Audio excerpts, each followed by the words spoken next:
শুভ সকাল বন্ধুরা, কেমন আছো তোমরা সবাই? আশা করছি সবাই ভালো আছো, সুস্থ আছো, আর আমরাও ভালো আছি।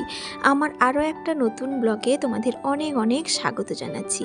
তো সকালে উঠেই কিন্তু প্রথমে আমার প্রতিদিনের কাজ হচ্ছে ঘরটা ঝাড় দেওয়া। শুধু একটাই রুম নয়, 3টে রুম আছে, সামনে বড় একটা জায়গা আছে। যারা প্রতিদিন ব্লগগুলো দেখো তারা নিশ্চয়ই জানবে। তো এত বড় ঘরটা প্রথমে আমি ঝাড় দিই, তারপর টুকিটাকি কিছু কাজকর্ম থাকলে সেগুলো শেষ করি। আর সমুর তো প্রতিদিনই কাপড় বেরোয়, আমার ডিউটি যাওয়ার কাপড় থাকে, তো সেগুলো কিন্তু কেচে ভালো করে ধুয়ে রোদে দিলাম। তারপর কিন্তু আমি চান করেও চলে এসেছি। এখানে গোপুসোনাকে মিষ্টি ভোগ দিয়ে ভালো করে পুজোটা করে নিয়েছি। আর দেখতেই পাচ্ছ এখানে পুজো দেওয়ার সঙ্গে সঙ্গে কালো পিঁপড়ে কিন্তু জমে গেছে। সবাই কিন্তু বলে কালো পিঁপড়ে এলে নাকি ঘরের পক্ষে শুভ। তো যাই হোক, এখানে পুজোটা করে নিয়েছি। তো তারপর কিন্তু একটুখানি চাও খেয়েছি। তারপর কিন্তু চলে এলাম রান্নাঘরে। আজকে একটু ইচ্ছে হলো পকোড়া খেতে। তো ফুলকপিটা এখন কিন্তু প্রায় উঠছে, কিন্তু খাওয়া হয়নি ছাঁকা করে। তো আজকে ভাবলাম একটু ছাঁকা করে নিই।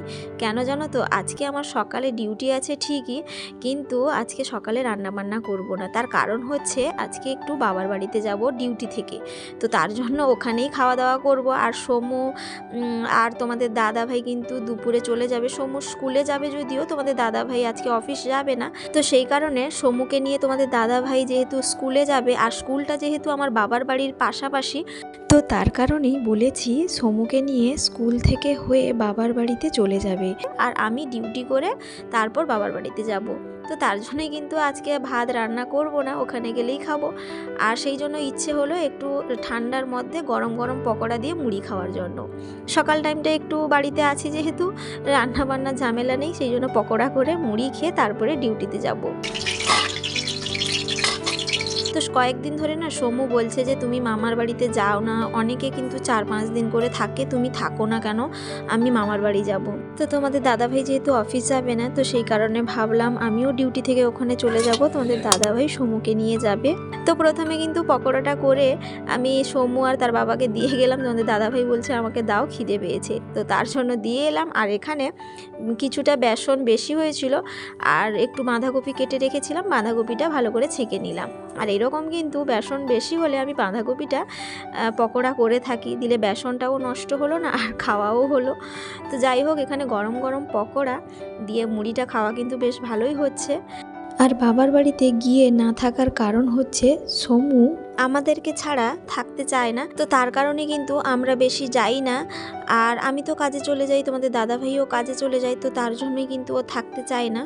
আর এদিকে সমুর কাণ্ড দেখো, তার বাবাকে কোনো মতেই খেতে দিচ্ছে না, পাগল করে দিচ্ছে, উপরে উঠে পড়ছে। আসলে আমার থেকে কিন্তু তার বাবার সঙ্গেই বেশি থাকে, তো তার কারণে তার বাবার সঙ্গে বেশি ইয়ার্কি ঠাট্টাও করে থাকে।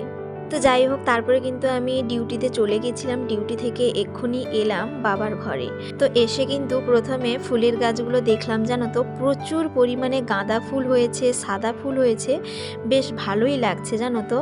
তো আমি কিন্তু একেবারে ড্রেস চেঞ্জ করে নিয়েছি, চান করে নিয়েছি, তারপর এখানে ভাত খেতে এলাম। আর বৌদি আজকে কিন্তু ওই যে পাকারের ঢালাই করেছে সামনে অংশতে, ওখানে বসে কিন্তু খাওয়া দাওয়া করছে। তো আমি যখন আসি বৌদি খেতে বসছিল, দাদার ছেলে এখনও আসেনি। আর তোমাদের দাদা ভাই সমু কিন্তু এসে খেয়েও নিয়েছিল। কিন্তু আমি যখন খেতে বসি, সমুকে যখন ডাকলাম, ও বলছে হ্যাঁ খাবো। কেন বলো তো? বৌদি আজকে চিংড়ি মাছের কালিয়া করেছে, ভীষণ খেতে টেস্টি হয়েছে জানো তো, দারুণ লাগছে, পুরো মাংসর মতো হয়েছে টেস্টটা। তো উচ্ছে ভাজা হয়েছিল, মাছ ভাজা, মাছের টক হয়েছিল, কপি চচ্চড়ি, আর চিংড়ি মাছের কালিয়া হয়েছিল।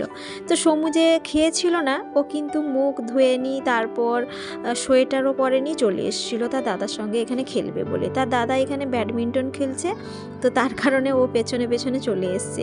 তো এখানে এসে তার মুখটা ভালো করে ধুয়ে দিলাম, তারপর সোয়েটার পরালাম। তো বিকেল হয়ে এসছে, তো সেই কারণে ঠান্ডাটা লাগবে, আর এমনিতে তো সবারই সর্দি কাশি এটা সেটা লেগে থাকছে, তো সেই কারণে। তো তারপর কিন্তু অনেক কিছু বলে তাকে ঘরে নিয়ে এসেছি। আর এখানে আমার বাবার বাড়ির সামনে একটা বাচ্চা আছে, তো ওর সঙ্গে দৌড়দৌড়ি কম্পিটিশন করছিল যে কে আগে ফার্স্ট যায়, সেই কারণে। আর বাড়িতে তো সেরকম বাচ্চা পায় না, তো তার জন্যই ওর সঙ্গে খেলছে। তো এখন হচ্ছে সন্ধ্যের সময়, আমি বৌদিকে বললাম একটু বিছানা করে দাও, তো বিছানা করে দিয়েছে বৌদি। তো এখানে একটু শুয়ে পড়েছিলাম, কারণ এমনিতে তো বাড়িতে থাকলে রেস্ট পাই না, তো আজকে যেহেতু এখানে এসেছি কোনো কাজকর্ম নেই, একটু রেস্ট নেব বলে। সমু কিন্তু বসে বসে বিস্কিট খাচ্ছিল, আর তার মামিমা কয়েকটা চিপস ভেজে দিয়ে গেল, আর আমাকেও চা করে দিয়ে গেল। তো একটু বসে এখানে চা আর বিস্কিট খাচ্ছি, কারণ বৌদি জানে আমি সন্ধ্যার সময় চা খেতে পছন্দ করি। আর দাদা ছেলেকেও বলেছিলাম যে তুই যদি পারিস একটু বানিয়ে নিয়ে আসবি, কিন্তু বৌদি দিয়ে গেল। তো চা খেয়ে কিন্তু প্লেটটা যখন রাখতে আসে, এখানে বৌদি কিন্তু চাল বাটছে মিক্সিতে, কারণ আজকে পিঠে হবে। আর সত্যি কথা বলতে কি, আমি কিন্তু এসছি যে বৌদিকে কিন্তু বলেছিলাম চাল ভেজাবে, একটু পিঠে খাবো। সত্যি কথা বলতে কি, বাড়িতে না সেভাবে সময় পাই না পিঠে টিঠে তৈরি করতে। আগে তো প্রচুর পরিমাণে পিঠে তৈরি করতাম জানো তো, কিন্তু এখন না আস্তে আস্তে অনেকটা দেরি হয়ে যাচ্ছে, শীতের সময় তো সময় একেবারে কুলোচ্ছে না। তো তার কারণে পিঠে সেভাবে বানাতে পারি না, মাঝে মধ্যে এক আধবার বানাই। তো তার কারণে কিন্তু বৌদিকে বলেছিলাম চাল ভেজাবে, একটু পিঠে খাবো। তো তার কারণে কিন্তু বৌদি এখানে সরু চাকলি পিঠে বানাচ্ছে, আর এগুলো কিন্তু বেশ খেতেও ভালো লাগে এখন শীতের গুড় দিয়ে। তো এখানে বৌদি যখন বানাচ্ছিল, মায়ের কথা ভীষণ মনে পড়ছিল, কারণ মা কিন্তু প্রচুর পরিমাণে পিঠে বানিয়ে খাওয়াতো কিন্তু। আর সত্যি কথা বলতে কি, মা থাকলে কিন্তু প্রত্যেকটা বাড়িতে কিছু বলার আগে সামনেই চলে আসে, কি তাই না বলো?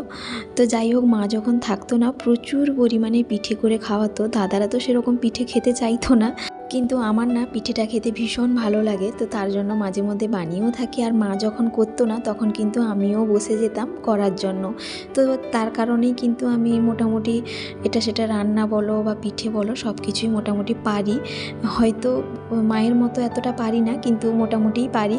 তো যাই হোক, প্রত্যেকটা মেয়ে কিন্তু তার মায়ের কাছ থেকে সব কাজ শিখে আসে, বা যদিও কারোর বাড়িতে মা না থাকে তখন কিন্তু তার শাশুড়ি মা কিন্তু শিখিয়েও দেয়। তো যাই হোক, আমি কিন্তু আমার মায়ের কাছ থেকে অনেক কিছু জিনিস শিখেছি, তো তার জন্য হয়তো একা এখন সব কিছু ম্যানেজ করতে পারি। তো অভ্যেসটা ছিল বলে হয়তো এখন সব কিছু ম্যানেজ করতে পারি, না হলে না অনেকটা সমস্যায় পড়তে হতো একার সংসারে। তো যাই হোক, কিছু কথা মনে পড়ে গেল, তার জন্যই তোমাদের সঙ্গে শেয়ার করে নিলাম। তো যাই হোক, এখানে বৌদি কিন্তু অনেকগুলো পিঠে বানিয়ে ফেলছে, আর পিঠেগুলো দেখতেই পাচ্ছ ভীষণ কিন্তু বড় বড় করছে বৌদি, আর ভীষণ ভালো লাগছে, দেখতেও বেশ ভালো লাগছে পিঠেগুলো।